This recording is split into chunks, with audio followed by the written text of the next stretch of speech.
Hey y'all! Welcome back to Juno's History Corner. Now, this is my second ever video, and so I thought I'd throw my hat into the ring and do my first ever book haul.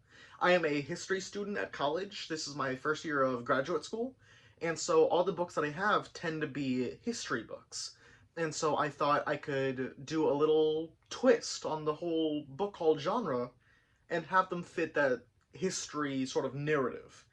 And so what I'm going to do in this video, I'm going to show off the books that I got. Some of them are for class, some of them are for personal use, some of them I'm just looking at because they were cheap. And so I wanted to show you all that I got, and hopefully if there's a book that seems to interest you, you can go and find a copy for yourself. So just for context, every single book that I have is from Barnes & Noble, but I am 99% sure that there's copies of them on Amazon, because everything is on Amazon now. So again, please feel free to support these creators. Obviously, they did all the work. I'm just showing them off. And so, let's begin. So, the first book that I got is for class. It's called Horizons, The Global Origins of Modern Science. So, the whole idea that we have of science really developing from the Renaissance, of, Galileo discovering that everything revolves around the sun, not the earth, the idea of Newton discovering gravity, of Einstein's different theories, things of that nature, that's a very small percentage of what science has discovered. And so what this book seeks to find and seeks to explain is that science is really a global thing. At the same time that science was developing in Europe, it was also developing in the Middle East. It was developing in Africa, in Asia. And so it's really looking to explore the entirety of science, not just what a few guys in Europe did in the 1500s, but rather the entire history of science from all these different regions and nations and continents throughout history. And I'm not sure what this little part of the front is called, but I just wanted to read it out just so you can get a better idea of what the argument is. The author is James Poskett, and he writes, "When we think about the origins of modern science, we usually begin in Europe. We remember the great minds of Nicholas Copernicus, Isaac Newton, Charles Darwin, and Albert Einstein. But the history of science is not, and has never been, a uniquely European endeavor. Copernicus relied on mathematical techniques that came from Arabic and Persian texts. Newton's laws of motion and astronomical observations made in Africa and Newton's laws of motion used astronomical observations made in Asia and Africa. When Darwin was writing on the origin of species, he consulted a 16th century Chinese encyclopedia. And when Einstein studied quantum mechanics, he was inspired by the Bengali physicist Satyendra Nath Bose. Horizons tells the story of science from a global perspective, uncovering its unsung heroes and revealing that the most important scientific breakthroughs have come from the exchange of ideas from different cultures around the world. This ambitious, revisionist history recasts the narrative of scientific discovery and acknowledges the vital contributions from scientists in Africa, North and South America, Asia, and the Pacific Islands." So the second book that I have for class is Unworthy Republic by Claudio Saints. The working title is The Dispossession of Native Americans and the Road to Indian Territory. So people who live in America or know American history are very well aware that Native Americans were treated very horribly during the early beginnings of European colonization all the way up to arguably today. But during the late 1700s, early 1800s, a lot of Native Americans were pushed off of their lands as colonizers came in and took over and were placed in tiny little reservations here and there. And so this book seeks to explore how and why that happened. So again, reading off of the back this time, author Claudio Saint says, "This masterful and unsettling history of Indian removal chronicles the forced migration of Native Americans across the Mississippi River in the 1830s and the state-sponsored theft of their lands. The United States' unprecedented campaign led to a firestorm of fraud and violence. Thousands of Native Americans lost their lives, and thousands more lost their farms and possessions. The operation soon devolved into an unofficial policy of extermination enabled by U.S. officials, Southern planters, and Northern speculators. Hailed for its searing insight, Unworthy Republic transforms our understanding of this pivotal period in American history. Now, I honestly haven't read this book yet. I have to read it for class 2 weeks from the time of me recording at this moment. And so I can go a lot more into depth about what specifically is written and what specifically is stated in this book once I get there. So if you're interested in learning more about this book or any of the other books I cover here, please let me know down in the comments and I can absolutely give a more detailed description of them.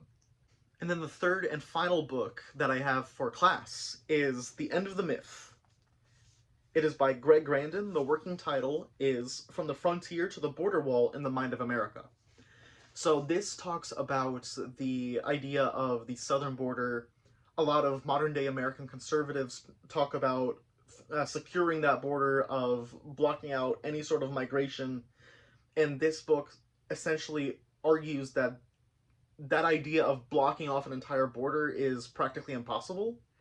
And so, reading off the back matter, Greg Grandin writes, "Ever since this nation's founding, referring to the United States, the idea of an open frontier has been central to American identity.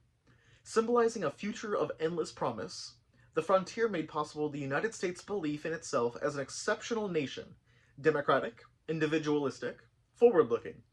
Today, though, America has a new symbol, the border wall. As acclaimed historian Greg Grandin demonstrates, for centuries, relentless expansion profoundly shaped America's domestic policies.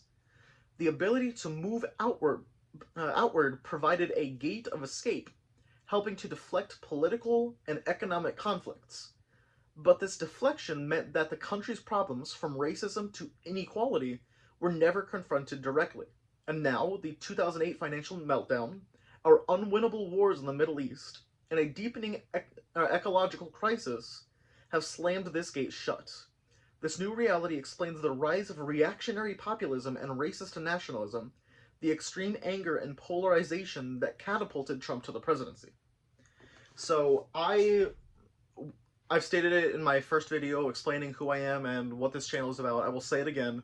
I am not the biggest fan of our current political office. I fully disagree with many different policies. I voted for Kamala last election. I voted for Bernie the election beforehand, and so I do not at all agree with different things like the border wall or things like blocking off all immigration. Obviously, there are problems with immigration that America needs to address, but the idea of banning an entire people purely because of what a select few would do is really problematic.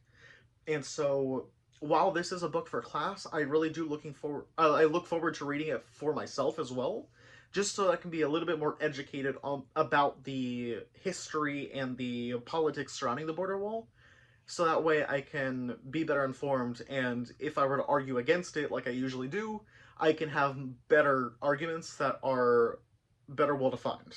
So for this next section, these next 3 books that I want to show you are all on sale, so I really only bought them because I could save money. I love books, and I love expanding my bookshelf, and if I can do that on a budget, that is great.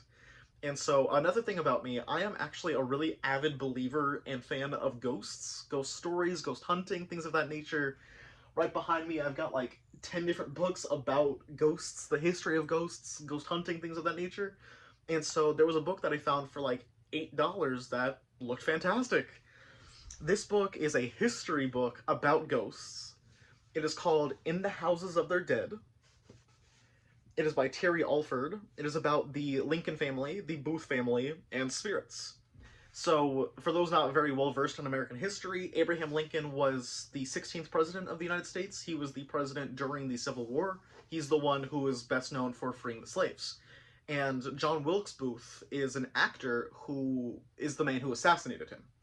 And ironically enough, both of them were avid believers in spirits. And so Terry Alford is trying to make the arguments that these two families, the Lincoln family and the Booth family, were intrinsically tied by their beliefs in spirits.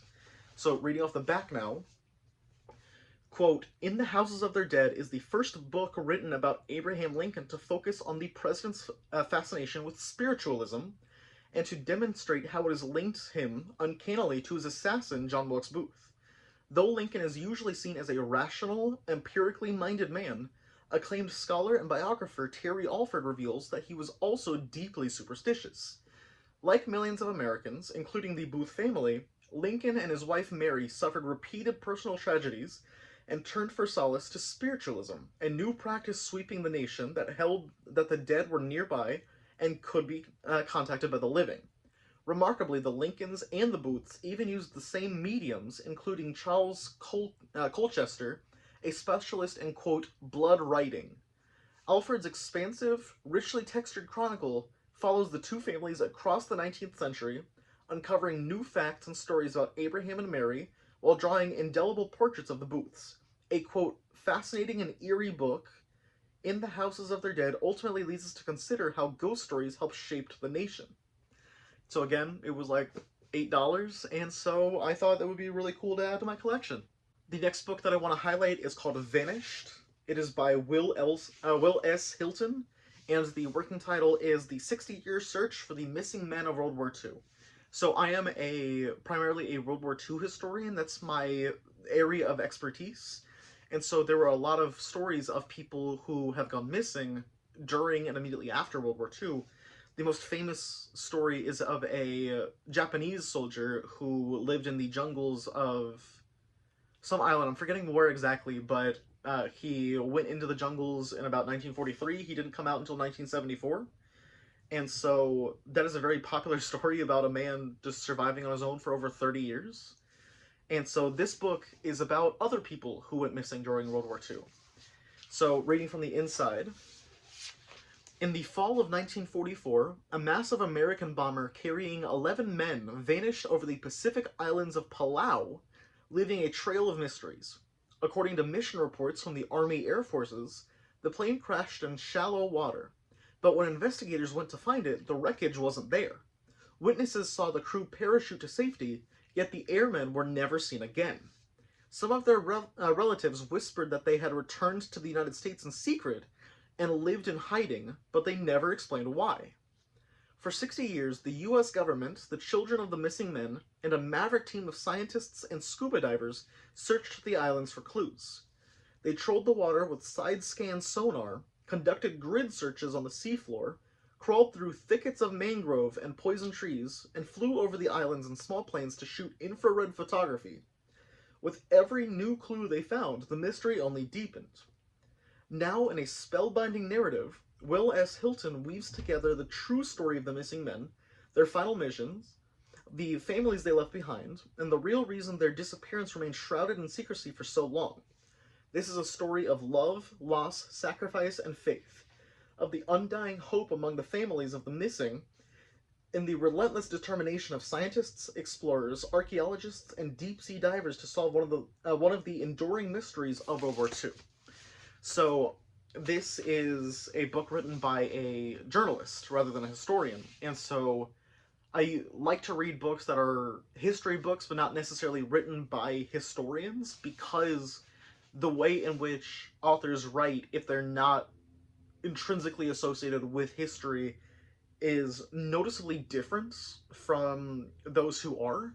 And so that is something that I can go more in depth with if you are interested in that. Again, leave a comment if you want to hear more about how the sort of writing that different authors have, depending on what their job is. But first of all, this book usually goes for $28. I got it for like $5 at my local half-price books, so that was fantastic. But also, that story is something that really interests me. I am more of a big picture kind of person rather than a specific group kind of person. So if you go to like a Barnes & Noble, a half-price books, things like that, you will see a lot of books about, in war, let's say like one specific platoon, one specific soldier during the war in Afghanistan, things of that nature. And I never really, hooked onto those specific books. I'm much more of a, what did America do during the North African theater of World War II? What did, the Soviet Union do when they were trying to invade Afghanistan? Things of that nature, the big picture things. But this really stood out to me because it is a mystery. It involves so much more than just pure history, like the Inside Red. It talks about scientists, explorers, archaeologists, deep sea divers, families, things of that nature. And so, although it centers around 11 different men, at the same time, it involves so much more than just that, and it talks about a mystery that lasts to this day. And so, that really interests me, and so I would love to read through this and see what the final conclusions are. And then the last book that I wanted to cover for the on sale books is The Rise of Silas Lapham by William Dean Howells.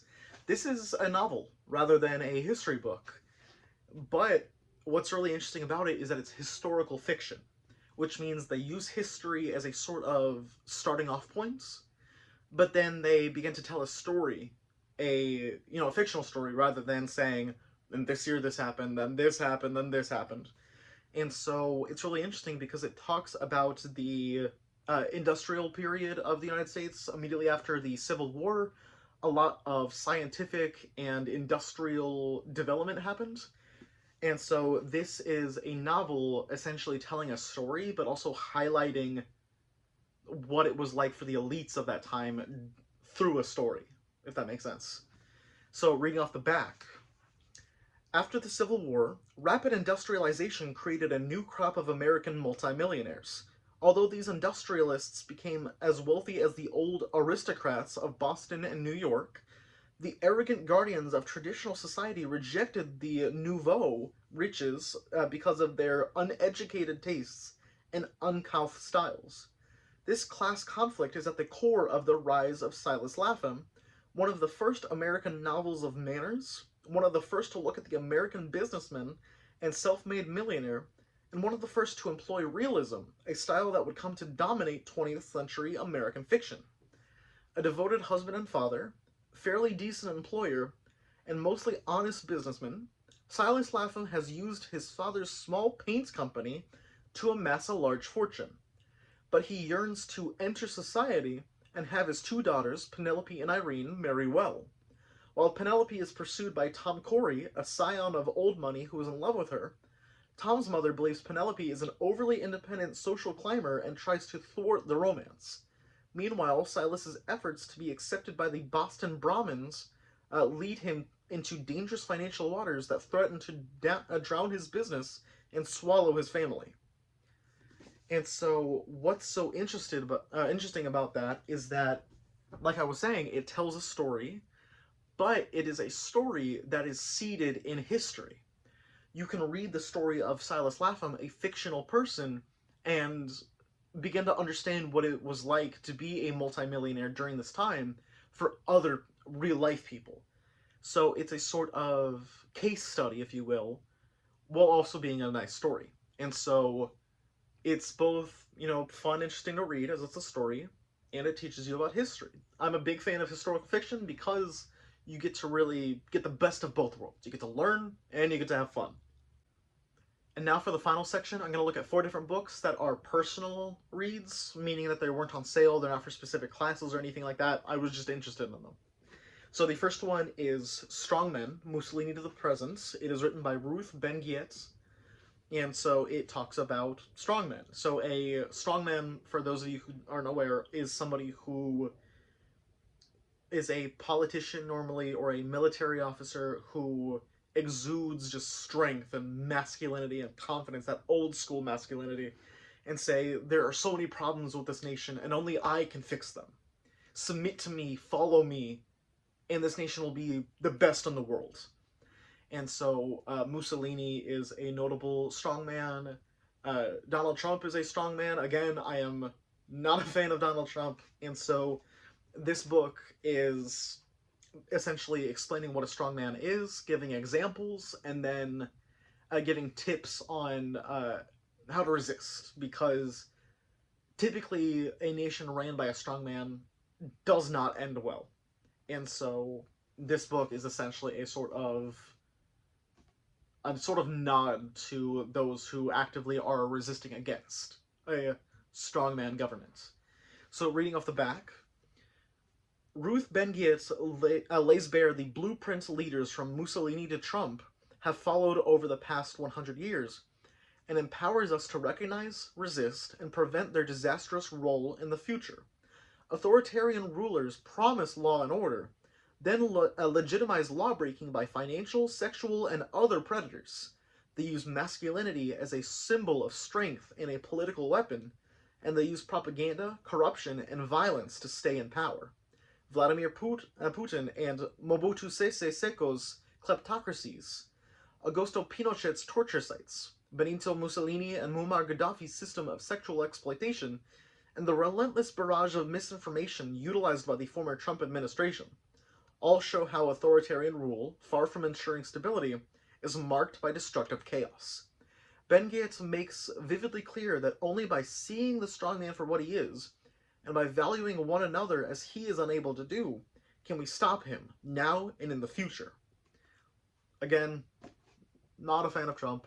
I really hope he gets out of office soon, and I hope that we can vote for politicians who actually care about all people in the future. And so I feel that in the meantime, while we are stuck with this current administration, this is a very good read, because you can understand that barrage of misinformation. You can understand why he is deciding to make certain policies, and how you as a person can work through them and around them, and continue living your life as you wish to, without being scared of persecution. This next book is actually a memoir of World War I. It is called Storm of Steel. It is written by Ernst Junger, and it is an autobiography, a memoir of what it was like to be in combat during World War I. So Ernst Junger was a German soldier during World War I, and so he talks about his experiences, what it was like to be in the war, and what I like about this specific autobiography is that you actually get to see what it was like, what World War I was like for the everyday people. And I know I just said earlier that I'm not the biggest fan of when books focus on one specific person or group, but Ernst Junger is such a good author that it's really informative, really illustrative, and I feel that it is one of the better books out there for World War I. So, reading off of the front, a worldwide bestseller published shortly after the end of World War I, Storm of Steel is a memoir of astonishing power, savagery, and ashen lyricism. It illuminates not only the horrors, but also the fascination of total war, as seen through the eyes of an ordinary German soldier. Young, tough, patriotic, but also disturbingly self-aware, Ernst Junger exulted in the Great War, which he saw not just as a great national conflict, but also, more importantly, as a unique personal struggle. Leading raiding parties, defending trenches against murderous British incursions, simply enduring as shells tore his comrades apart, Junger keeps testing himself, braced for the death that will mark his failure. And so it was a really horrifying experience for him, and after the war, he struggled a lot with PTSD and imposter syndrome and things like that. He asks why would he survive when those he cared about had died due to the war. And so it is a really just profound story, and it is something that a lot of different people would find interesting, whether you were interested in the history of the World War, or in, even things like psychology or sociology, or, political science, and the idea of this being like a national struggle and a patriotic struggle. And so not only is this a really good read, but I feel like a lot of different people, not just historians, will like it. So if you're looking for a historical book that fits a lot of different categories, this is definitely one that I think you should check out. This book is another World War II book, but what's really funny about it, it's about board games. And so I am a very big fan of board games myself, and so when I saw World War II and I saw board games, this one stuck out to me almost immediately. This is A Game of Birds and Wolves by Simon Parkin. The working title is The Ingenious Young Women Whose Secret Board Game Helped Win World War II. So, in a sense, World War II was actually fought by women playing board games together. And so, reading off the back, by 1941, Winston Churchill had come to believe that the outcome of World War II rested on the battle for the Atlantic Ocean. A strategy game, built to reveal the tactics behind the success of the German U-boats, was devised by Captain Gilbert Roberts and a group of 10 Wrens, members of the Women's Royal Naval Service, assigned to his team. Played on a linoleum floor divided into painted squares, it required model ships to be moved across a make-believe ocean in a manner reminiscent of the childhood game Battleship. Through play, the designers developed Operation Raspberry, a counter-maneuver that helped turn the tide of World War II. With vibrant novelistic storytelling that draws on extensive research, interviews, and previously unpublished accounts, Simon Parkin describes for the first time the role that women played in developing the Allied strategy that, in the words of one admiral, quote, contributed in no small measure to the final defeat of Germany. Rich with cinematic detail and larger-than-life characters, A Game of Birds and Wolves is a heart-wrenching tale of ingenuity, dedication, perseverance, and love, capturing the imagination and sacrifice required to defeat the Nazis at sea. And so what's really cool about this is that, you know, it's really interesting to see that women playing with, little toy boats on the floor led immediately to the defeat of the Nazis. And so that is really cool to me. I love gender history. I love learning about what women did in World War II. There are a lot of books about, oh, look at what these men did. All these, it's just a bunch of white guys. And so I'm kind of on a crack right now where I like to read about what women did during World War II, what people of color did during World War II. There's a book that I read for class a while ago, I'm forgetting the name, but it was about people with different mental disabilities during World War II, what they did. And so I like, pulling back a little bit and seeing about different groups of people like that, because it's still a history of World War II, but it's through the eyes of somebody who doesn't really get as much attention. And so I am a really big fan of it because you get to learn a little bit more about people who have been omitted, typically, from the historical records. And the last book that I want to look at is about roads. So this is The Roads to Rome, A History of Imperial Expansion by Catherine Fletcher. And so not only do I study World War II, but I primarily study World War II in the Mediterranean region, which is the Mediterranean Sea, North Africa, Europe, like Europe specifically, like France and Italy, things of that nature. And so I like learning about what happened before World War II, because even going back to like the time of the Romans, there are a lot of things that happened then that influenced World War II, even though that was however many centuries beforehand. And so I just like to know, or be as informed as possible, and make it so that I fully understand why certain things were done. And again, I can make a video about that if you're more interested in about how things that the Romans did somehow influenced World War II, or how stuff that the Greeks did influenced modern day. And that's what's so cool about history, is that, you can go back thousands of years and there's things that influence us right now. And so going back to this book that I almost threw, I'm going to read off of the introduction right now. All roads lead to Rome is a medieval proverb, but it's also true. Today's European roads still follow the networks of the ancient empire, and these ancient roads continue to grip our modern imaginations as a physical manifestation of Rome's extraordinary greatness. Over the 2,000 years since they were first built, these roads have been walked by crusaders and pilgrims, liberators and dictators, but also by tourists and writers, refugees and artists. As channels of trade and travel, and routes for conquest and creativity, Catherine Fletcher reveals how these roads forever transformed the cultures and intertwined the fates of a vast panoply of people across Europe and beyond. The Roads to Rome is a magnificent journey into a past that remains intimately connected to our present. Traveling from Scotland to Cadiz to Istanbul and back to Rome, the reader meanders through a series of nations and empires that have risen and fallen. Along the way, we encounter spies, bandits, a Byzantine noblewoman on the run, young aristocrats on their grand tour, a conquering Napoleon, John Keats, the Shelleys, the abolitionist Frederick Douglass, and even Mussolini on his motorbike. Reflecting on his own walk on the Appian Way, Charles Dickens observes that there is a history in every stone that strews the ground. Based on vibrant original research, this book delivers the first narrative history of the full story of life on the roads that led to Rome. And so it's got a little bit of everything. And so that's what I enjoy, is that it's not purely only about Rome. It's not purely only about World War II. It's what happened in between.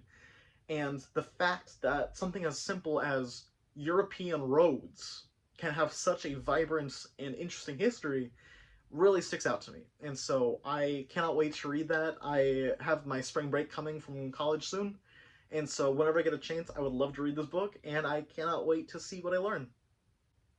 And that, ladies and gentlemen, and everyone in between, is my first ever book haul.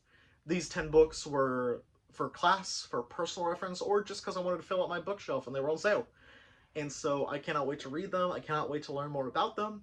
I've got an entire bookshelf here, and I've actually got a bookshelf right behind me, right behind the camera. And so I've got plenty more books to read, plenty more books to explain to you. If you're at all interested in learning more about certain topics, like World War II or like ancient Rome, things of that nature, chances are I have a book about it, and I would love to start doing sort of like book report videos like we did back in high school. And so I really would enjoy doing that. So if you have any interest at all in seeing a video like that, please let me know, and I would love to start creating that for you. In the meantime, thank you so much for reaching this far. I know this is only my second video, but this is genuinely something that I want to start pursuing. And so I want to start creating more of these videos. I've got my next video loaded up. It's my 10 favorite military history books. And so I'm going from something that is new to something that is tried and tested, something that I personally love, and so that's when I can start going into recommendations for you if you are at all interested in military history. So again, thank you so much for being here. I really appreciate each and every one of you. Have a wonderful day, and God bless.